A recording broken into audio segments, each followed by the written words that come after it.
This is Saving America with your host, Dr. David D. Schein, author, professor, attorney, and all-around useful person, presenting the intersection of business and politics. Enjoy common sense commentary and interviews with some of the world's most interesting people. Now here's your host, Dr. David D. Schein. Thanks, John, for getting our show launched today. We're kicking off this edition of Saving America with my Week in Review commentary. As gas prices and other prices surge, the Dems are no smarter. So what else is going on? Headlines are that the Dem shutdown of Homeland Security ended, but better read the fine print. SCOTUS deals a major blow to voting districts based on race.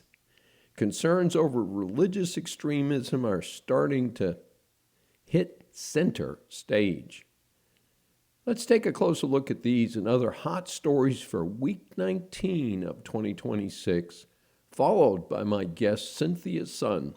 This interesting person works with the Falun Dafa Information Center and is going to talk about the serious problem of forced organ harvesting by the CCP in China.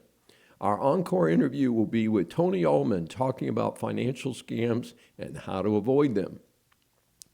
Headlines are that the Dem shutdown of Homeland Security has ended, but we all better read that fine print. It's totally ridiculous. Dem shutdown of Department of Homeland Security has ended after a record 76 days. The big lie is that the whole Department of Homeland Security is not being funded by the new bill. CBP, Customs and Border Protection, and ICE, two critical and forward-facing operations, that means they're out here with the people all the time, were not funded. That funding will depend on a process called reconciliation at some point in the future. The word needs to get out about the fact that this shutdown was the Dems acting against everyday Americans and their safety. The Dems' claim is that the ICE operation was hurting their voter base. Well, who's that? Illegals, including rapists, murderers, and former insane asylum inmates. Now, think about that position for a moment. Not having safe borders is a priority for the Dems. Biden proved that with 4 years of open borders. Yes, there were 2 unfortunate deaths at protests in Minneapolis. However, if the totally unjustified protest against ICE had not taken place, stoked by the radical Dems in politics, there would have been no such tragedies. Remember, if you spent hours waiting for a flight at an airport, if you still face long delays due to the TSA losing 1,000 agents during the shutdown, then be sure to vote for anyone other than a Dem at the forthcoming elections. This is 100% the fault of the Dems. The Dems alone failed Americans over something as important as border security. They're not worried. They are sleeping in fence compounds with security paid for by us taxpayers. This grotesque double standard has to come to an end, folks. The Dems prove over and over that they care more about rapists and murderers here illegally than about the hardworking Americans they are supposed to serve, and of course, who are paying their salaries. There is something else you can do. Vote with your wallets. Remember, go woke, go broke. My annual teaching conference is in Minneapolis this summer. I told them when the city was selected by my organization 2 years ago that I would not attend, so I did not register. The head of the organization just sent me an email mentioning that I had not yet registered for this summer. I've attended the 15 prior years. I reminded her that I told them in advance that I would not feel safe in Minneapolis and would not attend. They still booked it, and therefore I will not be there. I would not spend money in a city run on anti-American principles. Hey, if we all do this, the economic impact will hit home at some point. This includes all the leftist operations across the USA. Your vote matters, and so do your wallets. SCOTUS deals a major blow to voting districts based on race. Speaking of deranged Dems, the news gets even better. Back in 2022, the Dems in Louisiana demanded a gerrymandered second predominantly black congressional district. So that second majority black district was created. It was a truly strange-looking district that looked like someone had tossed up lunch. Then the non-black voters sued, claiming that the result was an illegal discrimination based on race and therefore violated the Constitution. The key issue was whether the 1965 Federal Voting Rights Act The key issue was whether the 1965 Federal Voting Rights Act, which was designed to correct decades of voting district gerrymandering by Southern Dems who were trying to prevent black Americans from voting, was still a good reason to manipulate districts based on race in 2026. The answer from the High Court was a big no. So, Louisiana has delayed primaries to fix its district boundaries before the voting begins. 2 other states have also announced that they would review voting boundaries immediately. Note that Florida was already moving to review its districts after the attempt at extreme biased redistricting in Virginia under Governor Scamberger. The Dems, who redistricted California to discriminate against the GOP there, and had already done so in a number of other blue states, are now faced with the increasingly populous red states turning the tables on them. Now, maybe I will get my way with the Dr. Dave Ultimate Districting Plan. No gerrymandering of any kind, period. Pure geography and voting districts for the future. Start in one corner of each state, count the American citizens, then after you get to the right number, move next door, do the same thing. This would have to be done by Congress since the blues and the reds don't trust each other. I want to take a quick break here and say thanks for listening on Brushwood and our other platforms. My team and I work hard to produce this content on a weekly basis. A shout out to my fans at YouTube where I just hit 1,000 subscribers, a milestone for me. It really helps support our work to see the growth of my subscribers and know that my content is reaching the right people. I'm glad you enjoy the content, and I want to keep producing more for you. As always, please don't forget to like, comment, and subscribe at your favorite platform. Excerpts from this show are streamed on most major platforms. If you don't know where to find us, visit DrDaveSavesAmerica.com or search for us on YouTube at Dr. Dave Saves America. You can also support us directly by subscribing on Patreon. And now for more of our show. Concerns over religious extremism are starting to hit center stage. The surge of practitioners of radical Islam across Europe has spread to the UK and the United States. This is the same radical operation that we are seeing from the regime in Iran. I word it that way since America and the rest of the world have had modest number of Muslims in their societies for decades with little trouble.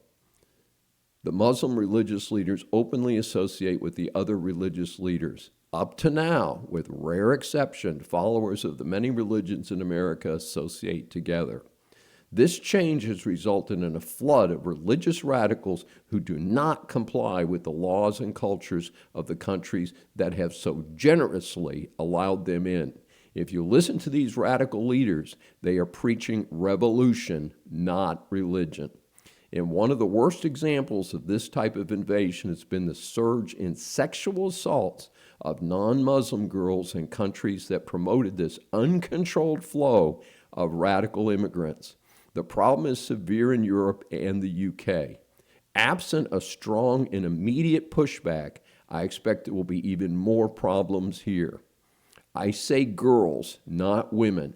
This is the worst form of pedophilia, and some of these countries are not taking it seriously as yet. I'll go one step further. I believe these developed societies have not reacted in an appropriate way because this is a class issue. The girls being assaulted are generally in poor neighborhoods, so the ruling class members have ignored the problem. When such assaults reach nicer neighborhoods, I bet the reaction becomes a whole lot stronger. There is a way to deal with this scourge of sexual assaults being committed by these recent immigrant radicals. The ones that are not executed or sentenced to prison for life can comply with society's laws or go back to the hellholes where they previously lived. They are not here to assimilate, but to take advantage of the generous social welfare systems in the receiving countries. The gravy train needs to end. Do you think I'm exaggerating or being biased? The law enforcement reports are not exaggerated. I saw one report that says that the sexual assaults are up 400% in London. That is a city with a huge radical invasion. By the way, folks, I'm a frequent traveler and I will be boycotting all of the UK until they smarten up. Again, vote with our wallets. These countries will start to get the message. Well, we don't have to travel to London to face such religious extremism. There is an attempt by radical Islamists to set up a large community in Texas. As a longtime Texas resident, I find Texas an odd destination, even though there's a lot of Muslim influence here due to the oil ties to the Middle East. Texas is a consistently conservative operation, despite certain left-wing cities. The planned community is tied to the East Plano Islamic Community Mosque. It is now referred to as, get this, the Meadow.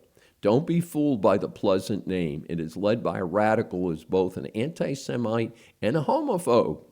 However, it is much bigger than just a religious center. Plano is an area near the major population center of Dallas.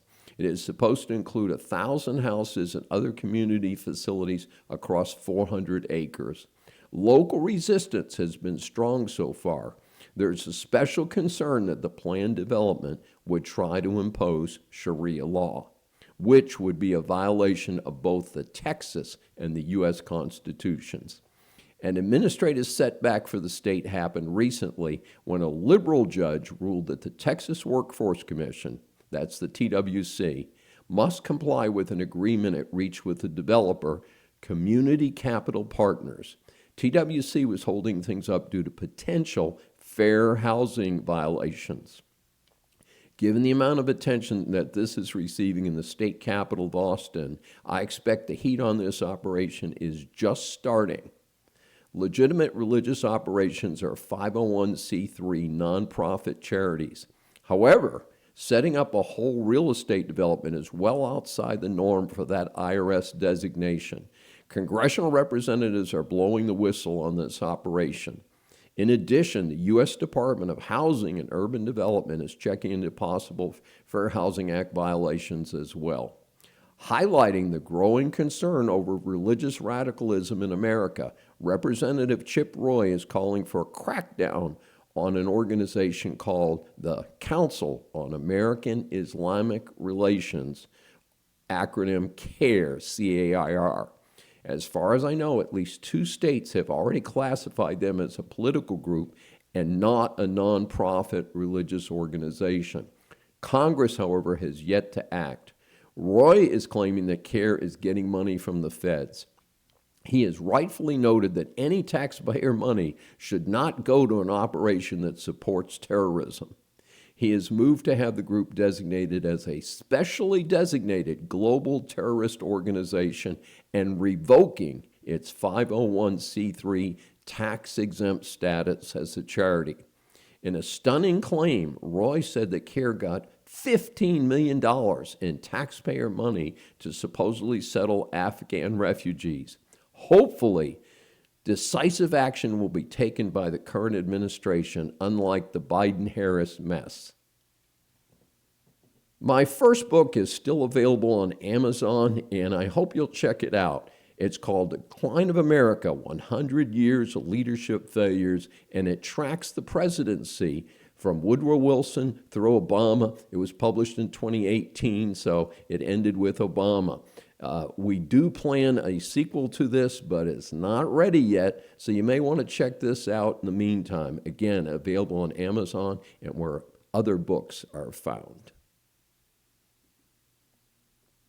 America has a crime problem. That's failed judges. Here is my take. First, sexual assault is second only to murder as far as I'm concerned. Part of the problem is that the far-left judges in the blue states have stopped treating sexual assault and pedophilia with the seriousness that it deserves. Second, the penalty for rape in the past could have been the death penalty. Then reformers argued that it encouraged the assaulters to kill their victims, so that was taken off the table. Well, it seems more and more the victims are being killed anyway. Not sure that was a successful reform. Third, it's time for life in prison without parole for offenders, even for serious first offenses. The death penalty seems to take 20 years to administer. I want it rendered from start to finish within 6 months. It's time to focus on the victims and improving our all-too-violent society. Here in America, it is time to identify whack liberal judges who are releasing repeat criminals back into our society. Tell the whole community who they are. Be sure they feel unwelcome at the supermarket or at the local park. For judges who stand for election, run law and order candidates against them. Here in liberal Harris County, surrounding the city of Houston, recent local elections resulted in conservative judicial candidates winning every contested seat on the ballot. We need more conservative candidates to run. In Florida, Governor DeSantis has identified and called for the impeachment of Judge Tiffany Baker. Baker released a rapist who was a juvenile. While out on bail, he is accused of sexually assaulting and murdering a 5-year-old girl. Baker is a state court judge and could be impeached by a 2/3 vote of the State House of Representatives.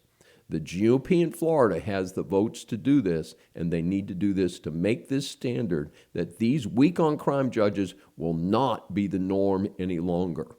We are a nation of laws, and judges do not get to become some sort of overlords for what punishment they believe these criminals should receive. Enough is enough. We have prisons for a reason. Also on the same track, Louisiana's Governor Jeff Landry has recently gone on TV to state that he is sick of weak judges. I agree with these governors. This is a specific concern for me. Liberal judges have been releasing juveniles when they turn 18. If they have not been punished fully, they should not be released. This is very simple. I want them to be totally in fear of ever facing criminal prosecution again. Giving them just 2 years in a juvenile facility for an offense that should merit 15 years is not teaching them the right lessons. Spirit Airlines shuts down.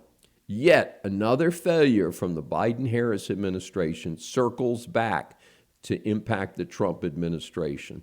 My regular audience knows that I am a crusader to the end on the run of mega mergers in this country. On the track we are on, we'll end up with only 5 or 7 companies running the entire world. At the same time, there are special cases where a buyout makes a lot of sense and saves jobs. One such merger was the 2008 combination of satellite radio providers Sirius and XM. The two were not surviving, and the merger appears to have saved the incipient industry. In fact, recently there's word that even the combined company is struggling right now. So we're going to have to see on that one. Now, JetBlue and Spirit had a possible $3.8 billion deal in 2022 to merge, which would have saved struggling Spirit and as many as 17,000 jobs directly, and perhaps 3 times that number of jobs for contractors supporting that airline. But the Dems, led by American disgrace moron Elizabeth Warren, pushed by the Biden administration to reject the merger. She got her wish. The airline abruptly closed due to its weak financials and trying to deal with the fuel cost surge driven by the Iran crisis. Other airlines are moving to hire their employees and help the travelers with the now dead airline tickets. This did not have to happen. Hey, on the other hand, how about a merger that should be blocked? A company called Real Brokerage has announced that they want to acquire RE/MAX in a continuation of consolidation in the real estate market. This is definitively anti-competitive from my perspective. The estimated $880 million transaction would create a mega real estate operation across the USA and Canada with as many as 180,000 agents. I oppose this merger since real estate is a neighbor-to-neighbor business. I encourage the Department of Justice to carefully review this move and then block it. TPS in the spotlight. TPS stands for Temporary Protected Status for persons who are fleeing problems in their home countries. For my way of thinking, temporary means 3 to 6 months, not 3 to 6 years or even longer. The focus lately was on the estimated 350,000 Haitians brought in under the failed Biden-Harris administration. This is a huge number of people here in the United States without being properly vetted and incorporated into our society or sent home after the temporary crisis. Trump has tried to end the TPS for them and is before SCOTUS now as to whether he has the authority to do this. America has sent a lot of help to Haiti. The last thing we need is endless extra people on the already overtaxed social welfare systems in America. Time for them to go home. Despite this, members of Congress passed a law to extend their stay. Hey, you want them to stay? Pay out of your own pockets, not mine. Fortunately, the Senate is unlikely to sign off on this giveaway. The German chancellor should keep his mouth shut. President Trump announced that the U.S. would withdraw 5,000 troops from Germany. While this is a big number, there are presently over 36,000 troops in this NATO ally. However, he also announced some advanced equipment that was scheduled to be placed in Germany in the future would now not be installed. This was reportedly tied to German Chancellor Friedrich Merz, who stupidly said Iran was humiliating the United States in the negotiations. Given that Germany has done nothing to block the Iran regime's dangerous objective to have nuclear weapons, he has no base from which to speak. Further, Iran's economy has been devastated and over 60% of its military capacity destroyed.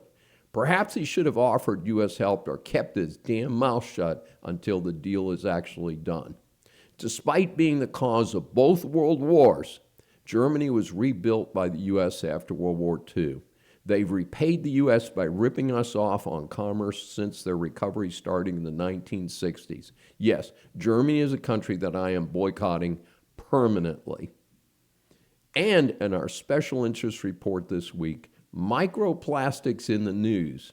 Should you be worried? It seems that every few years something comes out of the woodwork that's reported to be a major health threat. Some go by quietly, others blow into our lives like the COVID-19 pandemic. The latest is the concern about something called microplastics. These are microscopic shreds of plastic that come with the huge number of things in our food supply that are made out of plastic. There is also a risk that some fabrics and other materials can shed tiny particles into the air we breathe. This is simple. Anything that is made from or touches plastic likely has some element of microplastics. I saw an article recently that suggested that microplastics contributed to prostate disease in men. Whoa. Best I can tell, there is no definitive proof that the particles will impact your health at this time. However, if you're a health nut like I am, there is a path to reduce your exposure. Here are some suggestions. Stop using plastic for anything hot that you are consuming. Glass or ceramic are good alternatives. Eliminate the extremely common plastic drinking bottle from your habits. That might be a good idea. Don't microwave in plastic. The caution flag notes that even those common plastic take-home containers from restaurants, which claim to be microwavable, should probably be avoided. Dump worn-out plastic containers. Be tough on how you store food. I know in my cooking I use plastic containers instead of glass extensively. I'm going to have to look into this for sure. Perhaps trying to go easier on the large number of fabrics with a natural and synthetic blend, or even all synthetic fabrics, might reduce some of your exposure. And that's my week in review report for week 19 of 2026. If you've enjoyed the show so far, please like, comment, and subscribe on YouTube at Dr. Dave Saves America. I appreciate your support. Now, stay tuned for our next guest. Our series of interviews for Saving America establishes that the world is full of interesting people. Once you hear from her, I'm sure that you'll agree that she deserves to be called an interesting person. Saving America welcomes Cynthia Sun, who is a senior researcher at the Falun Dafa Information Center in New York. She focuses on persecution documentation, transnational repression, and public policy. She authored a report on Chinese influence at American colleges, which was featured by the Hudson Institute and Radio Free Asia. Cynthia has spoken at the Council of Foreign Relations, Harvard University, Congress, and more. Her latest testimony on state-controlled religion in China was published by USCIRF in October 2025. She recently concluded her service as a Freedom of Religion or Belief Fellow at the First Freedom Foundation in September 2025. Before joining the Falun Dafa Information Center, Cynthia worked as a research affiliate at the Innovations for Peace and Development and at the Edward A. Clark Center for Australian and New Zealand Studies. She is joining us today to speak about the serious issue of forced organ harvesting by the CCP of targeted minority groups, especially the Falun Gong. The CCP, folks, is so radical that it worries about people who support this quiet operation that focuses on, get this, meditation. That does not sound very dangerous to me. And I just found out before we began recording today that she is a proud graduate at the University of Texas up the road from us as we broadcast here from Houston, Texas. We welcome Cynthia Sun for her first appearance on Saving America as she's waving the Longhorn insignia for us here. How are you? Hi, Dr. Dave. Thank you so much for having me. Good morning, good afternoon, good evening to everyone who's listening. I'm incredibly thrilled to be here. I'm so sorry that my biography was so long. And the USCIRF is the U.S. Commission for International Religious Freedom. So it's a commission in Congress, and they hold a lot of events and hearings to better educate American people about religious freedom issues worldwide. Well, boy, I'll tell you, we could probably do another show just on that. But let's start with some background, because we see this name, but I don't know if people understand what it's about. What's the Falun Dafa Information Center? What does it do? Sure.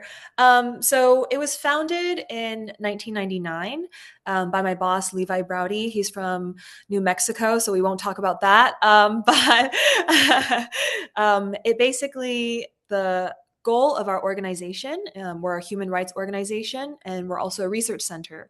So we research religious persecution in China, and we try to expose the crimes of the Chinese Communist Party. Those are our main objectives. And when he started this, 26, 27 years ago, my boss was actually acting in a reaction to the persecution of Falun Gong, which happened in 99. And so if people don't know what Falun Gong is, it was at one point in the 90s one of the largest spiritual practices and religions in China. There were 70 to 100 million people practicing by Chinese government estimates. And it's basically a meditation plus a moral cultivation. So you have, 5 sets of meditative exercises with music. People practice together in the park in the morning before they go to work, before they go to school. And then there's also the moral component, which we believe in a creator, we believe in heaven and hell, and it's Buddhism. And so we believe in truth, compassion, and forbearance. Those 3 moral values are what we try to live every single day of our lives by. But obviously, it's very difficult in a totalitarian country like China, because, China, Beijing itself is trying to play God in an atheist country. And so with all of the one-child policy, with the Cultural Revolution, shunning gods and denying the existence of the creator, it eventually fell upon Falun Gong to be the next target because they were the biggest community of believers at the time. And so in reaction, my boss Levi in New York saw this was happening. And so he created this information center so that people in the media like Dr. Dave or people in academia and people in Congress all around the world could get information and ask these questions about, human lives that are kind of on the guillotine right now. It's kind of difficult to describe, but thousands of people have been killed and millions have been impacted.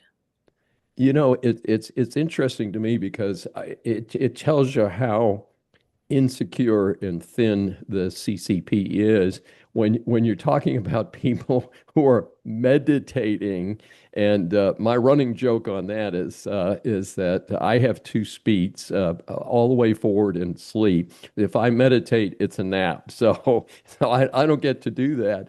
But if your government is afraid of people meditating, I think the government itself has some real serious concerns, independent of a few people, a few million people, and of course that's about 7 or 8% of the population. It's not like they're afraid of a majority or anything like that. It's just when you've got 1.35 billion people, 70 to 100 million people is not quite a rounding error, but it shows you how thin this government is, that this is the group that they need to spend energy on picking on, and it's so unfortunate, but hopefully things will get better. There have been estimates that billions of dollars have been spent to target Falun Gong, because if you think about the number of internet trolls, policemen, people in the judiciary, like court judges who have to rule guilty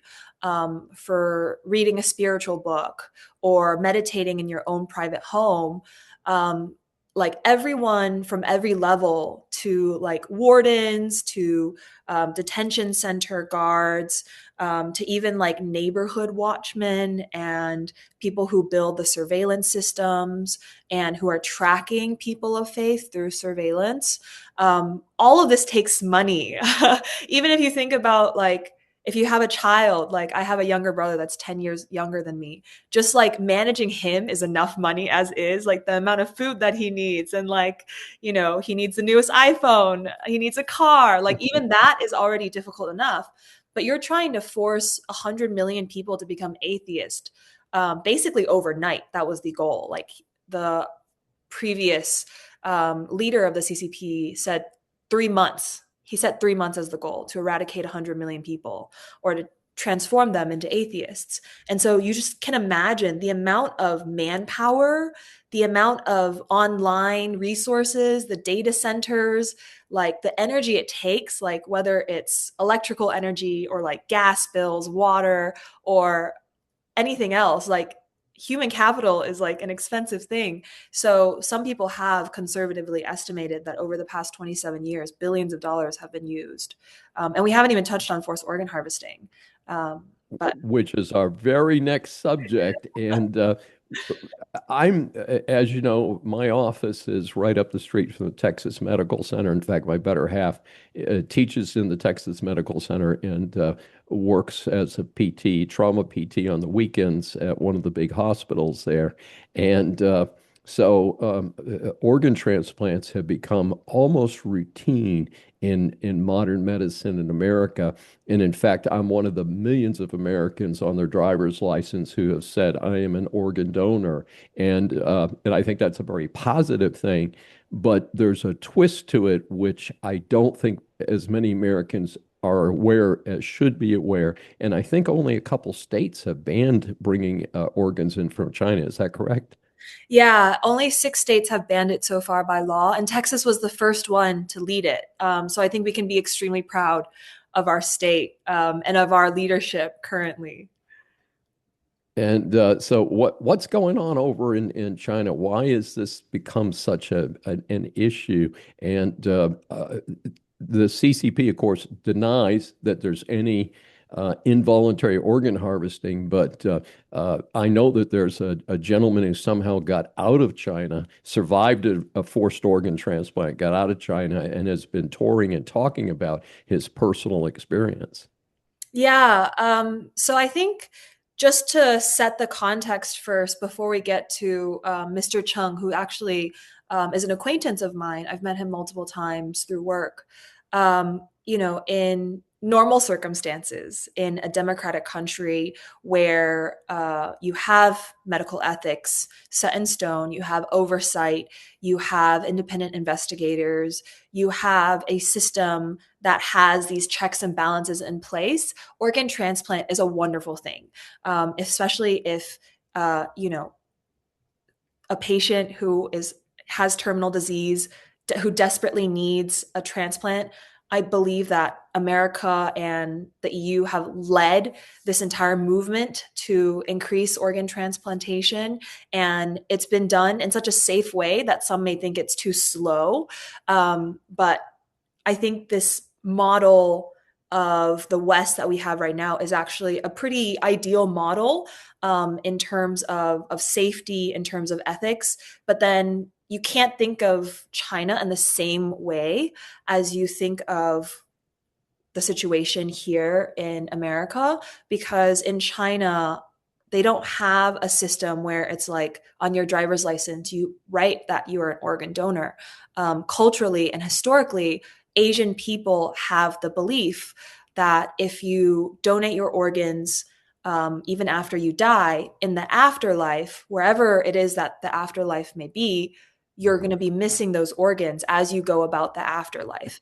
And so you might Okay. heaven through the pearly gates with like a missing heart or something. That's just the belief. There's a lot of mythology and cultural history like embedded in that belief. And so, I mean, we don't have any proof, we don't have any, evidence of that, but that's just what's been transferred through generations, right? And so China and the rest of the Asian countries, have very, very low donor rates, consequentially.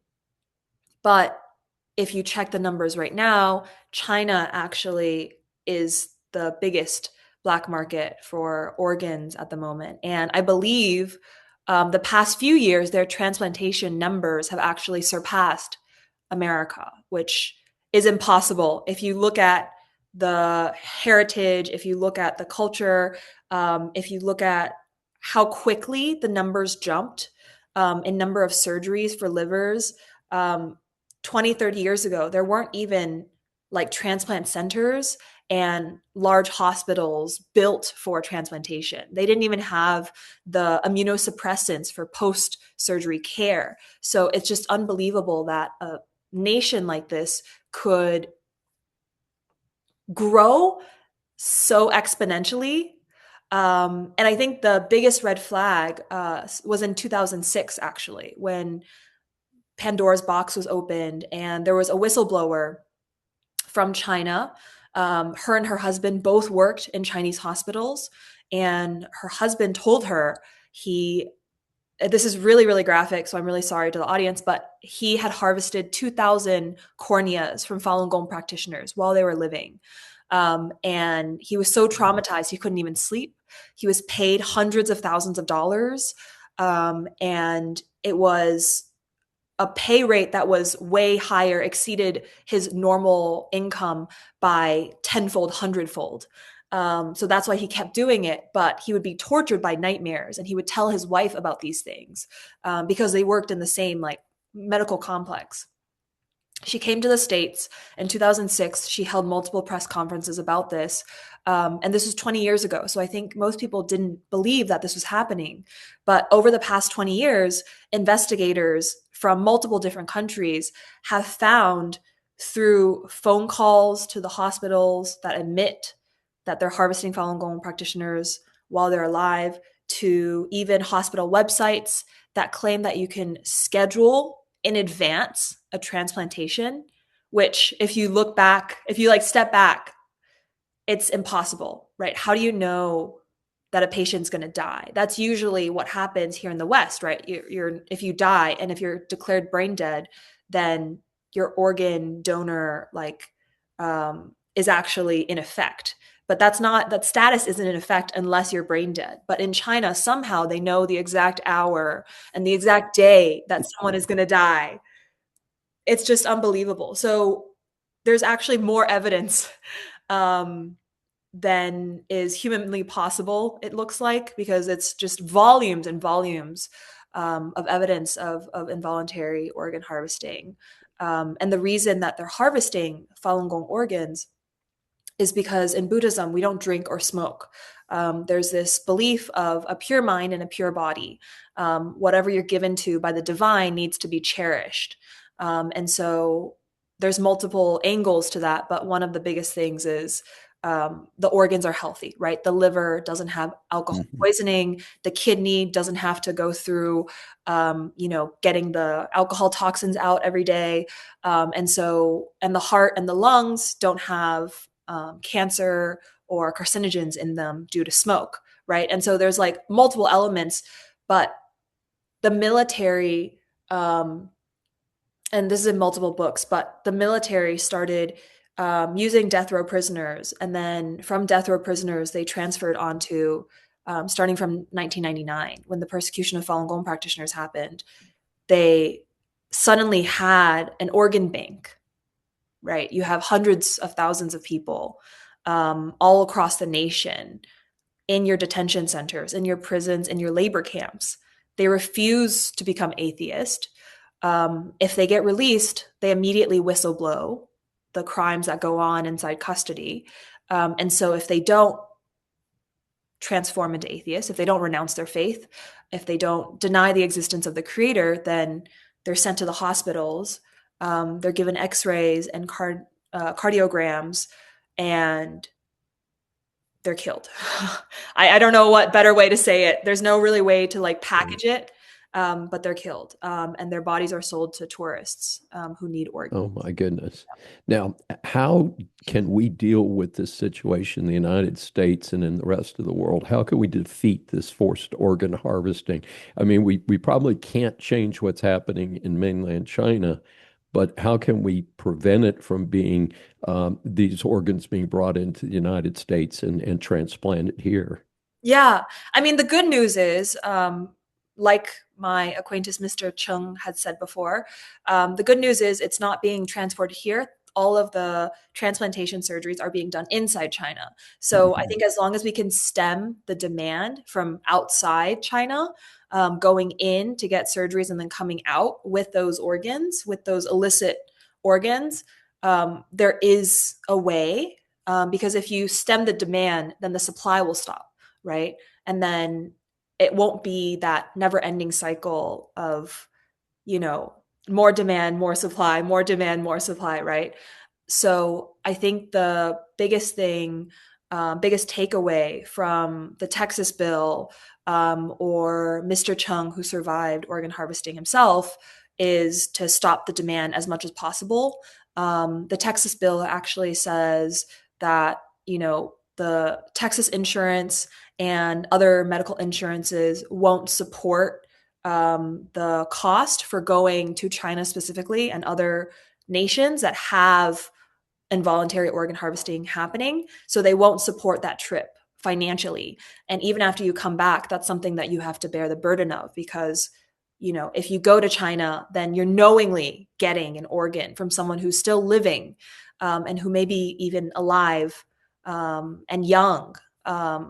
There's no pre-existing medical conditions or anything. So in cases like that, when you go through the entire orientation and you're very well aware of the medical ethic concerns, if you go to China, then the insurance companies won't cover that cost, won't cover the trip. I think that's something that's quite positive, because then at least the American patients know what's going on, and that's their choice to make.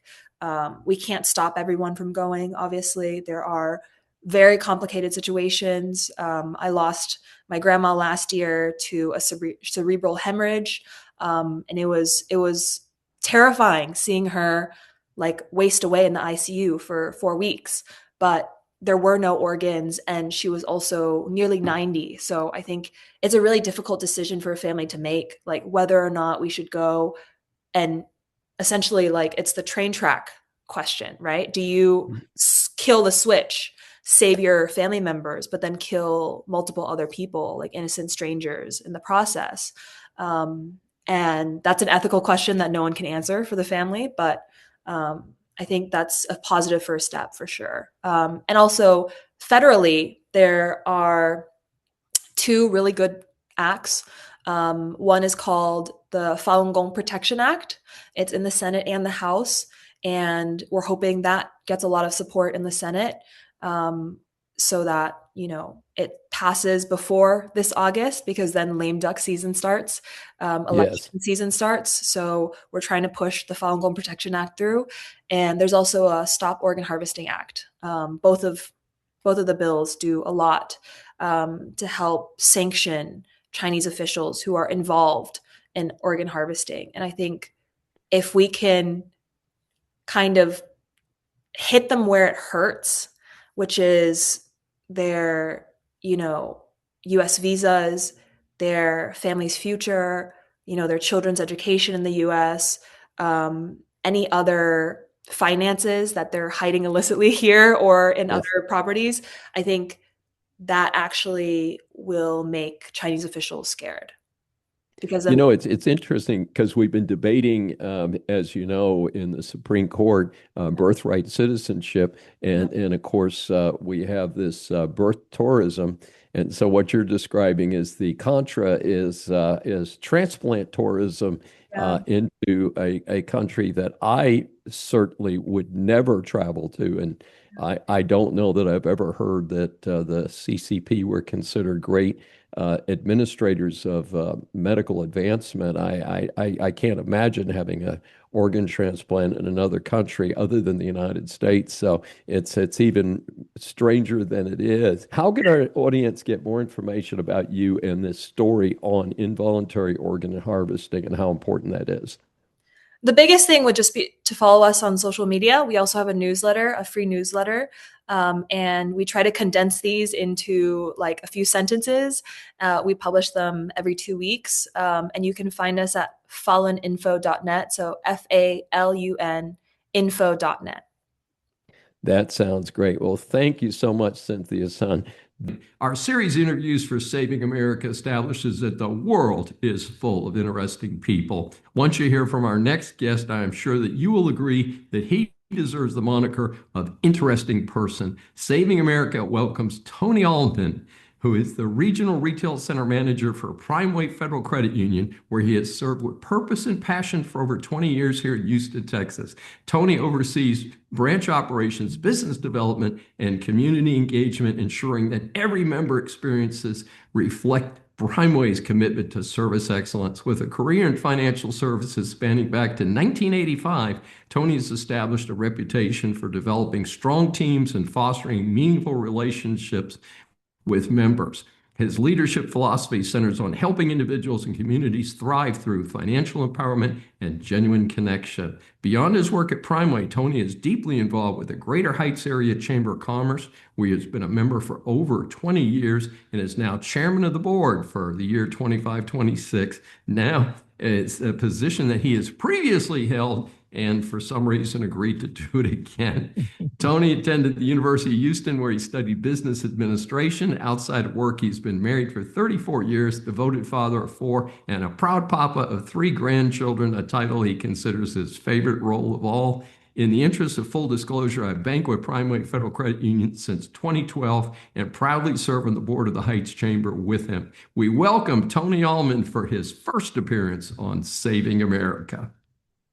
Thank you for inviting me on, David.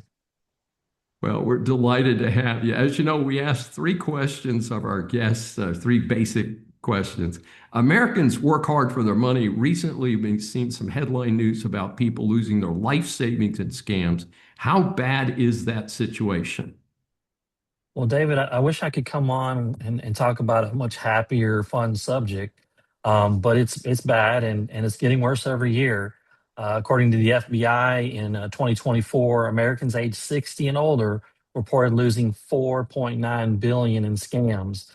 That's an increase of over 40% from the year before. Older adults filed over 147,000 complaints with an average loss per victim of approximately $83,000. And those are just cases that get reported. The Federal Trade Commission estimates that the total consumer fraud losses reached 12.5 billion in 2024, and that's a 25% increase over 2023. And they agree the numbers are probably even higher because many victims never actually report what happened, often out of embarrassment or fear. And so we're talking billions of dollars that are lost every year to our beloved seniors. And it is sad. Well, it's certainly a stunning situation. Obviously, what we invited you to talk about that topic today, and it is interesting because it is so hard to avoid. I was personally, and I think I'm pretty sharp. Recently scammed somebody in an online purchase, compromised my credit card, and got hit for $100. Not a horrible amount. And because it was on a credit card, I was able to get with the credit card fraud people, and they were able to reverse it. But one of the things that I share with my students and talk about is many people do not actually read their monthly credit card bill to look for fraud. In my case, the reason I found out about it is I went into the bill and I saw these two bogus charges. I contacted fraud. Now, it's not easy. It takes some administration, but it was real interesting to see just get it resolved. So what does a typical scam look like, and why do so many seniors get tricked into these scams? Well, David, most scams today begin in the same way. It's either a phone call, an email, a text message that appears and sounds legitimate. The scammer, of course, creates a sense of urgency or fear to prompt the person to act without really thinking the whole thing through. So one of the biggest trends is for a scammer to call. And of course, you look at your phone and the caller ID says, XYZ bank or XYZ credit card company. But that doesn't necessarily mean it's really your bank or credit card company. And they might say something like, we've detected suspicious activity on your account. And in order to protect you, we need you to do this, this, and this. The problem is that this, and this is you giving up information that you should not be giving up because your real bank or your real credit card company should not be asking you a lot of personal information just to verify if a transaction is fraudulent. And one of the things they're really trying to get after is the reset password to like your online banking or something that they can really use against you. Or they may call and pretend to be the IRS or the Social Security Administration and trick you into giving up this information. And they're going to pressure you, and they're going to use fear. The police are going to be there, or some sort of fear tactic to trick you into not really thinking through the whole process.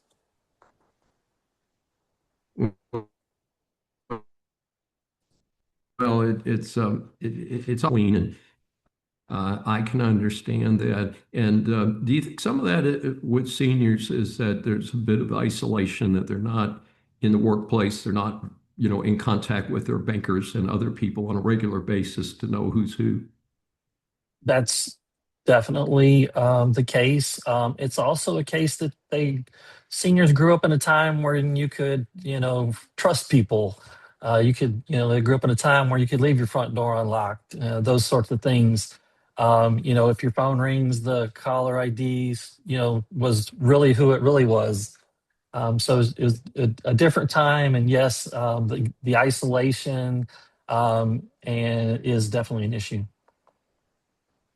Yeah, and of course also with remote banking and stuff like that, people were used to coming into their bank and or credit union, and they don't do as much of that, and so they lose that that personal connection. So Yeah. it is pretty interesting. They also don't necessarily tend to be the most digitally savvy per se. Sometimes they are, but sometimes the digital world is not their expertise, so they can get used to manipulate them. Yeah, it's a pretty interesting situation. Can you give our audience a roadmap for how they can ensure they're never a victim of such scams? What's the kind of 1, 2, 3, 4 of handling these situations? Sure, David. So I like to break it down into three parts: prevention, detection, and response. First, prevention. Never trust an unexpected call, text, or email that demands quick action. Legitimate banks or credit unions or government agencies will never ask you to move money to protect it. They will not request remote access to your computer. They will not ask for payment in gift cards or cryptocurrency, or ask you to run down to Walmart and get a money order, or run down to your bank and get cash. If the call is from somebody claiming to be your financial institution, our advice is that you disconnect the call, and that you call your institution or your credit card company with a number that you got from a reliable source. That could be your statement, or the number that you would normally call them on, and then let verify the situation that way, as opposed to just somebody randomly calling you. This simple step actually can stop a lot of fraud before it starts. Additionally, keep your devices updated. Use strong passwords. ABC 123 is not really going to cut it these days. And if you have the ability to enable your two-factor authentication on whatever mobile app or website or banking software that you're using, you should definitely do that. And then back to the part we talked about with isolation, is talk to your friends and your family. Have somebody that you trust, that you can kind of bounce these things off of before making significant financial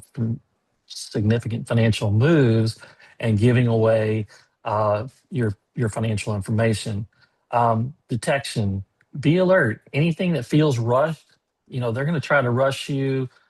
Use fear, use emotion. Take a step back. Don't be afraid to disconnect the call and call your actual financial institution with a number or that you trust. Scammers will tell you things like, "Don't tell anybody about this. Your account could be frozen. You got to act right now." Legitimate institutions will not pressure you that way. They're going to want to make you feel comfortable, not pressured and stressed. And they're going to be okay if you want to disconnect the call and call a number that you trust. Finally, respond. If you suspect that you've been targeted in any way by a scammer, contact your bank or your credit union or your credit card company and report it. Because the faster that you report it, the better your chances of recovering your funds or blocking further transactions. And then lastly, you can file a report with the FBI's Internet Crime Complaint Center or the Federal Trade Commission FTC at ftc.gov. Sounds like a great list, and part of it is that as you started with that, prevention is the key. Is just playing a little heads up ball.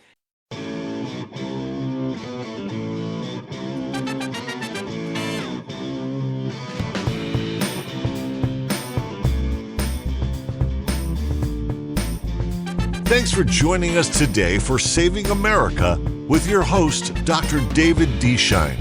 You can find the doctor at drdavesavesamerica.com and on social media. We'll see you next time on Saving America with Dr. David D. Schein.